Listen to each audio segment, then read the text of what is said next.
Hello friends, welcome to my channel. ఈరోజు మనం వినాయక చవితి నాడు చంద్రుడిని ఎందుకు చూడకూడదో ఒక చిన్న కథ ద్వారా మనం తెలుసుకుందాం. ఆ కథ ఏమిటో ఇప్పుడు మనం చూద్దాం. వినాయకుడు భోజన ప్రియుడు కావడంతో తను బొజ్జ నిండా భోజనం చేసి తన తల్లిదండ్రుల దగ్గరికి బయలుదేరుతారు. తన వాహనము అయిన మూషికం మీద. అలా బయలుదేరిన వినాయకుడు తల్లిదండ్రుల దగ్గరికి చేరుకున్న వినాయకుడు తల్లిదండ్రులకు నమస్కారం చెయ్యాలని మోకాళ్ళపై కూర్చోబోతుంటే తను తిన్న ఆహారం కారణంతో తను కూర్చోలేకపోతాడు.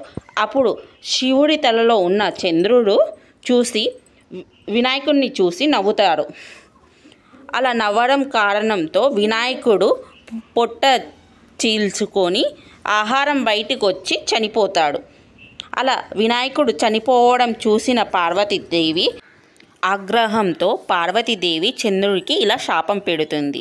ఆ శాపం ఏమిటంటే, నిన్ను ఎవరైతే చూస్తారో వాళ్ళు ప్రతిరోజు అపనిందలు మోయక తప్పదు అని పార్వతీదేవి శాపం పెడుతుంది.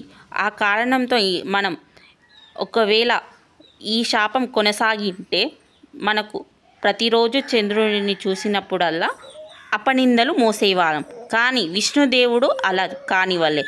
తను కైలాసానికి బయలుదేరి వినాయకుని దగ్గరికి వచ్చి తనకు పునర్జన్మ ఇచ్చాడు. అప్పుడు వినాయకుడిని చూసిన పార్వతీదేవి కోపం శాంతించింది. అప్పుడు విష్ణుదేవుడు పార్వతి వద్దకు వెళ్ళి ఇలా అంది, నువ్వు చంద్రుడికి పెట్టిన శాపనం కారణంగా భూలోకంలో ఉన్న ప్రజలు బాధపడుతున్నారు. కాబట్టి చంద్రుడికి పెట్టిన శాపాన్ని తిరిగి వెనక్కి తీసుకోమని విష్ణుదేవుడు పార్వతితోన చెప్పాడు.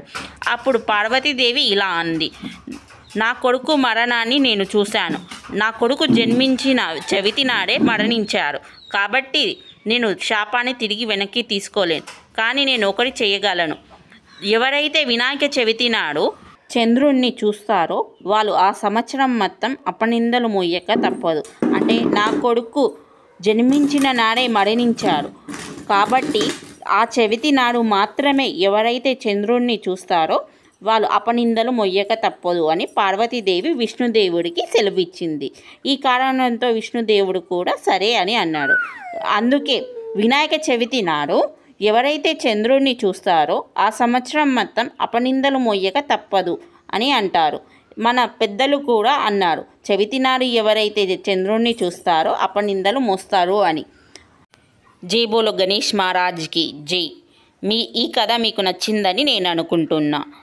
శివ పార్వతులు అయిన వినాయకునికి కథ మీకు నచ్చిందని అనుకుంటున్నాను. Like, subscribe, don't miss the bell icon. Please friends, subscribe friends.